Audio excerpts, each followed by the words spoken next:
Hey everyone, Preet Singh here from Sector Media, and today we're checking out the RØDE Wireless Pro, a powerful wireless microphone system designed for creators, filmmakers and content producers. Quick little disclaimer, this video is not sponsored in any shape or form by RØDE. This is just to let you know my opinions on the microphone setup, and of course if you do like it, you can go and buy it. If you don't, you may just want to look at another microphone setup.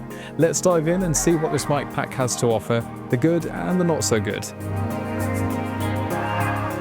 First off, the RØDE Wireless Pro comes packed with features and accessories. You get 2 transmitters, a receiver, and all the accessories you'll need, including lav mics, magnetic clips, and even a smart charging case. And for those of you who may have noticed, I am actually wearing the RØDE lav mic right now, so my voice is currently being recorded by the RØDE lav mic through the RØDE Wireless Pro system. One standout feature is the 32-bit float recording. This is a game changer because it gives you incredible dynamic range, meaning even if you accidentally record too loud or too quiet, you can fix it in post without losing the quality. This doesn't make it absolutely perfect, and you still have to make sure you get the mic settings correct. All it does is just give you a bit more dynamic range to make sure you're a bit safer when it comes to the post-production stage. Another key feature is the Timecode Sync. Perfect for multi-camera shoots where precise audio alignment is crucial. Now, to be totally honest with you, unless you're working on really big film productions or even just multi-camera setups, you probably won't need this feature. But of course, if this is something you would really like to delve into, this is probably going to be fantastic. And for all-day shoots, battery life won't let you down. You'll get up to 7 hours of recording on a full charge, plus the charging case gives you extra juice on the go. In terms of range, RØDE claims it can reach up to 260 meters in ideal conditions. In real-world use though, I found it solid up to about 100 meters in busy environments. Still impressive though. So here I am doing the field test just to check out and see how this mic actually works. I've actually got it clipped onto me around here. This might be about the right distance. So they usually say kind of get your thumb up to your lips and kind of get your pinky out, and you kind of make a sign like this. For me as a football fan, it's always been like Ronaldinho, but yeah, it's just to make that telephone sign and then just get that distance there, and that's about the right distance. I roughly think off the top of my head it's something like 6 inches, but that's basically where you get the optimum sound apparently. I've got the wind muff on at the moment as well, just trying to get the best sound coming from it if there is any wind coming through, although at the moment it's fairly clear over here out in the fields. So what I'm going to do is just pop this down and I'll just check a distance test as well, just to see how well this works. Okay, so everyone, I've got the RØDE Wireless Pro clipped onto me directly, so there's no lav mic on here at the moment. I have got the wind muff on. I'll show you what it's like without it. So this is what it's like without the wind muff on there. So again, there's not really much wind, but again, it just shows you the difference there. If I do put it back on again,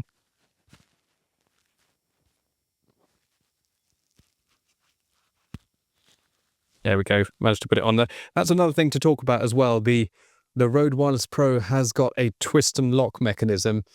Can be a tad bit fiddly when you're actually kind of popping it on, especially if you're running and gunning shooting, but at the same time, it does also keep it secure, which is quite nice.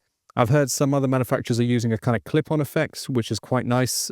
So it would be nice to see if RØDE can incorporate that into their next products as well. That would be great.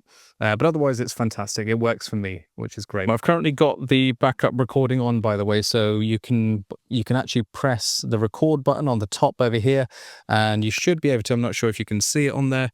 But there's a red light over there which tells you that the backup recording is on. So that just means that it's actually recording onto this RØDE Wireless Pro transmitter. Is it a transmitter or receiver? I keep on forgetting. But yeah, it's recording onto this little thing over here.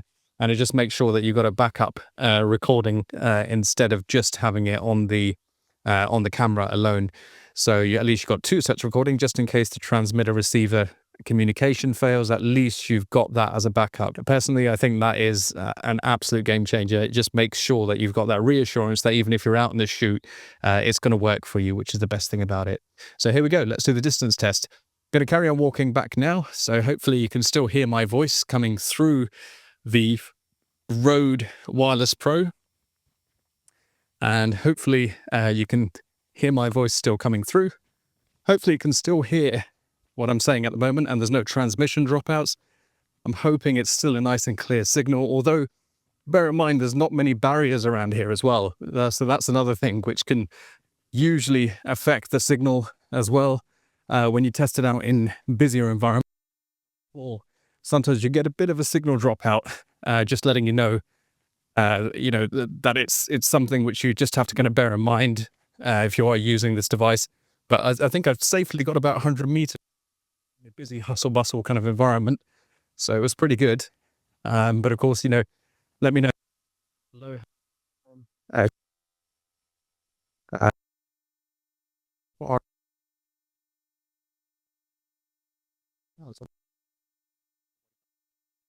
So that's usually a good sign to come back. So 1, 2, 3, going to count the yards.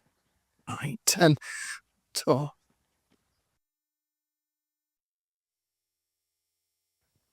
Okay, so I'm back after quite a jog. I'll be honest with you, it was about 180 steps or yards is what I'd say I counted. So I don't know exactly how many meters that's going to be. It's 180 of my steps. So yeah, it was definitely quite a far distance I went up to. It'll be interesting to see when I get back home to see if that actually captured all the audio straight through the receiver as well, or if it was just a case where it broke up with the signal as well. So I'd be intrigued to see that. And of course, I'll continue the video from there. Another great feature which Rode have given with the Rode Wireless Pro microphone setup is actually the Rode Central app. So this Rode Central app is quite nice in the fact that when you connect it up via USB-C to the telephone, you can actually change quite a few settings. On here, not only can you change it, for example, from merged, which is kind of like a mono recording, to split, which is like a stereo, and you've also got the safety mode as well. And the safety mode is basically just making sure that any of the recording that you're actually recording has got another backup track, which is actually usually minus 10 decibels less than the actual normal recorded track. And the reason why it's called safety mode is just to make sure that just in case you're recording someone, say you've got an interview and someone all of a sudden laughs really loud, that clip might just give a lot of distortion. Now with the backup track, that safety track, what it will do is actually make sure that you've actually got a lot more dynamic range with that minus 10 decibels. So in the rare case that you've got too much distortion on the first track, the normal original recording, the safety track will then be able to be used in that particular circumstance because it will usually be a bit lower, which will just make sure that you've got that extra headroom to make sure you've got a clearer audio coming through there. So just moving it back to the merged mode, which is where I usually keep it at. Of course, everyone will have their own preferences as to what you want to change on the Rode Central app. But for me, I really like using it at the merged mode. The output gain for my voice right now, for example, it just works really well at minus 12 decibels. But of course, you do want to change that and make sure that it's correct and in line with your camera setup as well. Always have a look at your camera's audio level meters just to make sure that it's not clipping and it's not getting into the orange or red level where it would otherwise cause lots of problems. So the other thing you can do is actually change whether you want to have the backlight on the Rode transmitter. So right now, of course, I've got it connected to the lav mic, but these lights over here, you can actually change those to make sure that they're actually either dimmer or you can have it at the bright level like I've got it right now. So, I mean, a lot of cases, it's probably too bright when you have it clipped on over here, especially. But for me, I actually quite like having on the bright mode, so at least I can see from a distance away if the Rode transmitter is actually turned on and it's working okay. But again, for people who are clipping the TX straight onto the collar there, you'll probably find it better just to make sure that it's actually on a dimmer mode. So you can actually change it to dim backlight mode on here. I wouldn't say it's drastically different in terms of light intensity level, but it's still dimmer. You've also got things like auto gain assist. Now the auto gain assist will automatically detect what level the person is speaking at and try its best to make sure that the person is basically not clipping. So it does take out a lot of the head work if you're actually new to the game and actually the audio side of things, and you just wanted to make sure you can do a plug and play system, then that's probably the best setting to go for with the auto gain assist. But me personally, I prefer to have it set before recording. I always like to make sure that it's at, for example, right now, minus 12. And then of course, at least I know I've tested with the audio to make sure that at that -12 level, it's not clipping. And of course, I'll adjust it based on each person's voice level or however loud the sound is that I'm trying to record. So that's something I do. I prefer to do it the manual way to make sure you're not getting too many kind of peaks and troughs within the audio, which can otherwise sometimes be a bit messy when you're coming to the management side of things in post-production. But again, everyone's got their own way of doing this, so have a look at what works for you. You can also set the record button on the TX to make sure that as soon as you turn on the TX, it's always recording. So you've at least always got that backup recording file. I find that quite useful because quite often I would just forget to actually record on the TX and to have a backup recording there. But at least this will give you that backup recording there without having to press the button. Because quite often what will happen is you'll record it onto your camera directly and think actually everything is absolutely fine. But what then tends to happen is you come back to your PC and think, gosh, I really would have liked a backup set of audio. And of course, now that your RØDE Wireless Pro has the capability to do that, why not utilize that lovely feature that you've got there? The Wireless Pro receiver has also got something called plug-in detect, which I absolutely love. So it just means that when the microphone cable is plugged into the input of the camera, it will just automatically switch on the Wireless Pro. And when the wire is taken out of the camera, it will automatically switch off the Wireless Pro, which is fantastic. So it just means that you don't have to always remember about turning it off and turning it on again. If you turned off your camera, for example, as well, that's another way your microphone will automatically switch off as well. So it's really nice to have that kind of plug-in detect system in there as well. I found that pretty useful for myself, and hopefully you will too. And of course, last but not least, you've got your battery lives at the top there as well.